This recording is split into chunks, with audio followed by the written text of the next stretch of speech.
नमस्कार बंधुरा welcome back to my channel Labani's cook and blog सकलके स्वागत जानिए आज के आरो एक नतून भिडियोर संगे तोमादेर संगे हाजिर। तो चलो भिडियोटा शुरू करा जाक।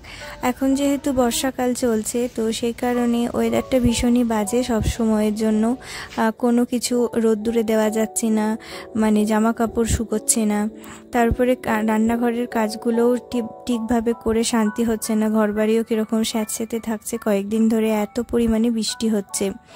তো যাই হোক, রান্নাঘরটা এমন পরিমাণে অগোছালো হয়ে গেছে যে কাজ করতেও ভালো লাগছে না। তো সেই কারণে ভাবলাম কাউন্টার টপটা অর্গানাইজ করি, আর ভীষণ তেল চিটচিটে হয়ে গেছে বলে জিনিসগুলোকে পরিষ্কার করতে হবে।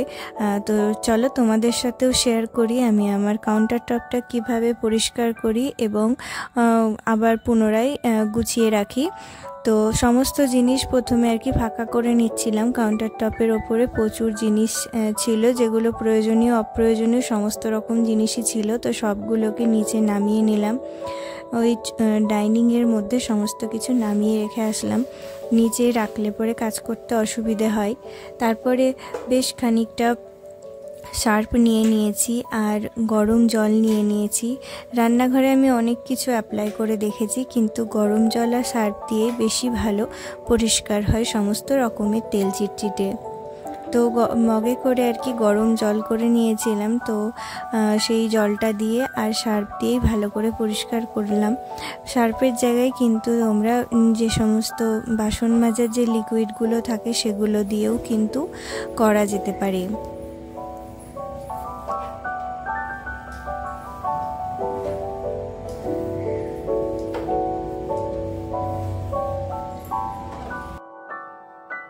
যে জায়গাটায় রান্নাবান্না করি গ্যাস ওভেন এবং তার সামনেটা, সেইখানটা খুব ভালো করে পরিষ্কার করে নিলাম। ওই জায়গাটায় সবথেকে বেশি তেল পড়ে এবং রান্নার যে ছিটেগুলো পড়ে সেই কারণে দেওয়ালটা খুব ভালো করে পরিষ্কার করে নিলাম। এবার হলো সাইডে থাকে আমার রোজকার রান্না করার মশলাপাতি এবং তেলের কৌটো এবং শুকনো যে সমস্ত ফোড়নের যে সমস্ত জিনিস থাকে, এই সমস্ত জিনিস থাকে। এটা হলো লাইজলের একটি ডেলি আমি পরিষ্কার করে থাকি, তো এটাও কখনো কখনো ব্যবহার করে থাকি, এটাও খুব ভালো। তো তাড়াহুড়ো ছিল বলে আমি এটাই ব্যবহার করলাম। আর তাছাড়া কিন্তু সার্ফ দিয়েই আমি সবসময় পরিষ্কার করে থাকি। তো লাইজলের এটাও কিন্তু খুব ভালো, রোজকার যে ক্লিনিং হয় তো সেটাতে আমি এটাই ব্যবহার করে থাকি। কিন্তু যখন ডিপ ক্লিন করি, যে 1 মাস পর বা 15 দিন পরে যখন রান্নাঘরটা খুব পরিমাণে তেল চিটচিটে হয়ে যায়, তখন কিন্তু গরম জলের মধ্যে সার্ফ আর একটু লেবুর রস দিলে খুব ভালো পরিষ্কার হয়।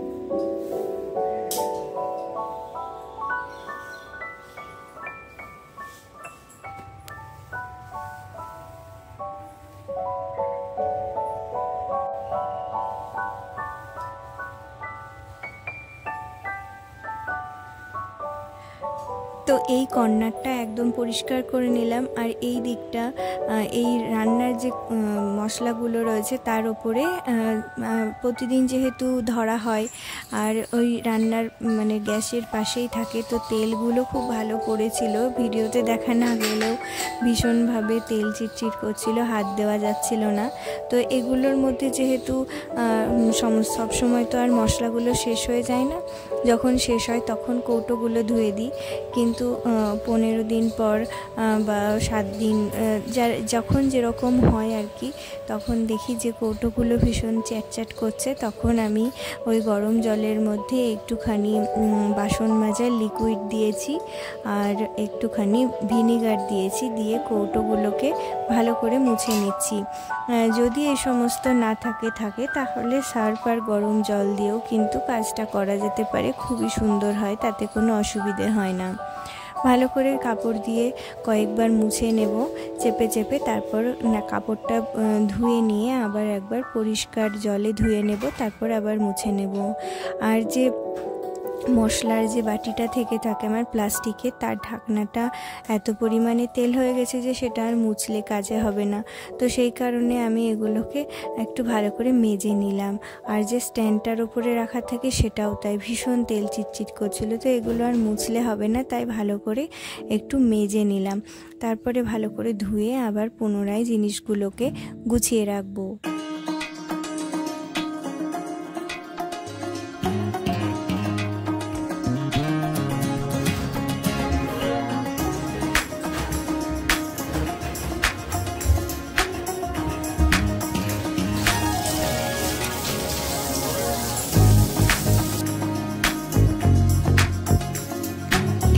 তো এই অর্ধেকটা এলের মতো আছে, তো অর্ধেক পোর্শন দেখতে পাচ্ছ এই দিকটুকুনি আমি পরিষ্কার করলাম আজকে। আর খুব তাড়াহুড়ো ছিল যেহেতু খাবার সময় হয়ে গেছে, ছেলেকে স্নান করানোর সময় হয়ে গেছিলো, তাই ওগুলো ওইটুকুনি রেখে আমি স্নান খাওয়া দাওয়া করে তারপরে এসে এই জিনিসগুলোকে তুলে রাখছি। এখন এই ধুয়ে রেখেছিলাম যেগুলো, সেগুলো জলও শুকিয়ে গেছে। আর তারপরে কৌটোগুলোকে আবার যথাস্থানে তুলে রাখবো। তারপরে যে বাকি পোর্শনটা দেখতে পেলে এইদিকে আরও অনেক কিছু ছিল, আমার এয়ার ফ্রায়ারটা ছিল, তারপরে মিক্সি, এই সমস্ত আমি পরের দিন আবার পরিষ্কার করব।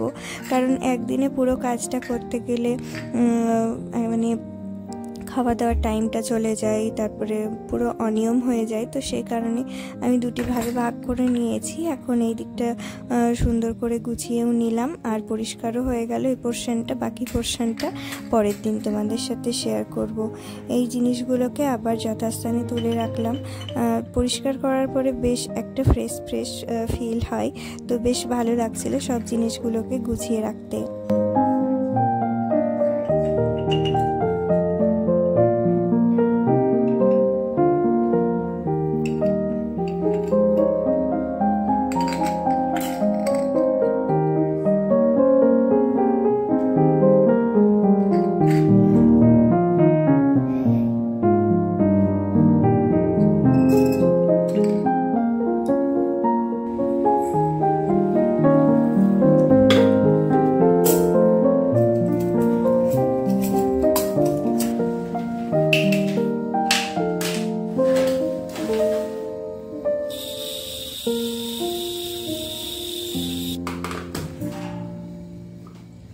তো এই দিকের যে র্যাকটা রয়েছে, তো এই র্যাকের মধ্যে সমস্ত কিছু থাকে, কিন্তু এয়ার ফ্রায়ারটা বেশ কিছুদিন এই সাইডেই রাখা ছিল, যার ফলে অনেক তেল পড়ে গেছে মাথার ওপরে। তো এখন সেগুলোকে আমি পরিষ্কার করব। প্রত্যেকটা অ্যাপ্লায়েন্সের ওপরেই তেল পড়ে গেছে এবং খুব এখানে ধুলোও পড়েছিল। তো আবার একই পদ্ধতিতে গরম জল সার্ফ দিয়ে আমি পুরো জায়গাটা পরিষ্কার করে নিয়েছি এবং এই যে কালো রঙের যে আমার র্যাকটা রয়েছে সেই র্যাকটাও খুব ভালো করে পরিষ্কার করেছে এবং এখানে যা যা ছিল সমস্ত ভালো করে ধুয়ে মেজে তারপরে এখানে রেখেছিলাম। জলগুলোও শুকিয়ে গেছে। এখন চলো এই জিনিসগুলোকে একে একে গোছগাছ করে রাখি। আমার এই ট্রেটার মধ্যে আর কি সমস্ত কাপ টাপ, রেগুলার ইউজের চামচ, তারপরে কাচের গ্লাস, এই সমস্তই আর কি এখানে থেকে থাকে। আর বাকি যে সমস্ত জিনিস থেকে থাকে সেগুলোকে নিচে নামিয়েছি। এখন এগুলো পরিষ্কার করে তারপর এখানে উঠিয়ে রাখবো।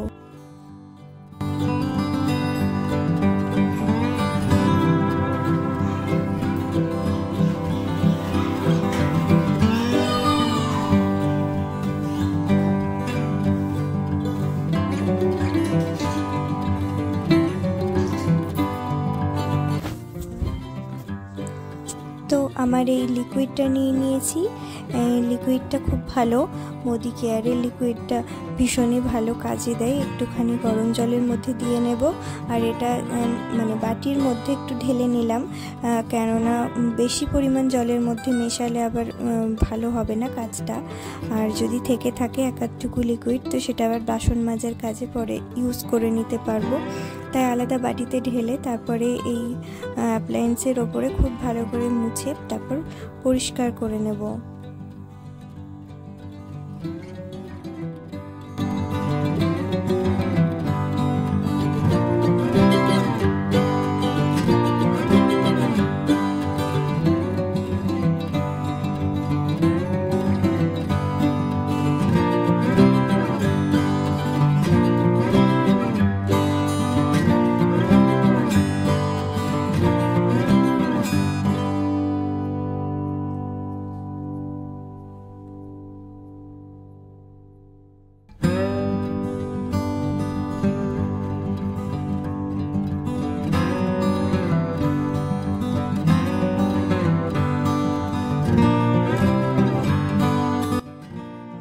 ভালো করে এই লিকুইডটা লাগিয়ে মুছে নেওয়ার পরে পরিষ্কার মগে জল নিয়ে এসেছি।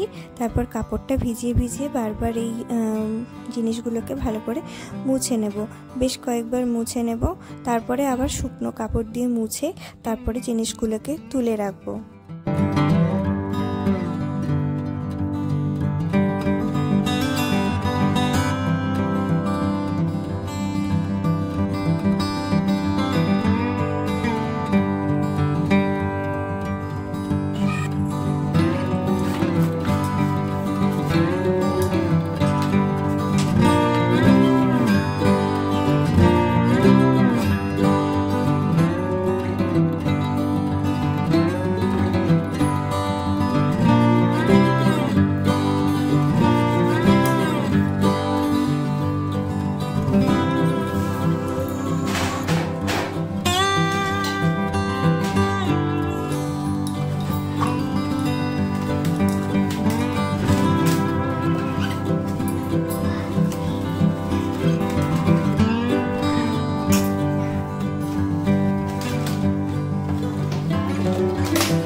তো এই পাশটাও পুরোটা পরিষ্কার হয়ে গেছে। এখন সমস্ত জিনিস এখানে গোছগাছ করে তুলে রাখলাম।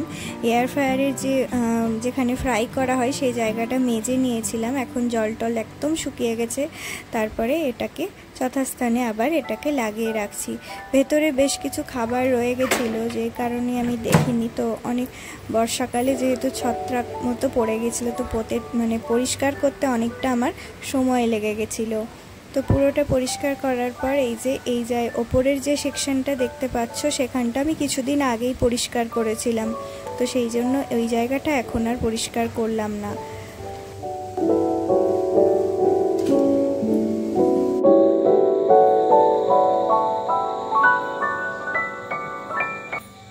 তো পুরো রান্নাঘরটা আমার একদম ক্লিনিং করা হয়ে গেছে।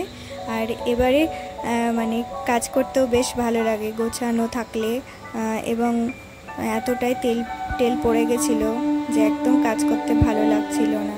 তো সমস্তটা গুছিয়ে নেওয়ার পর বেশ ভালো লাগছে।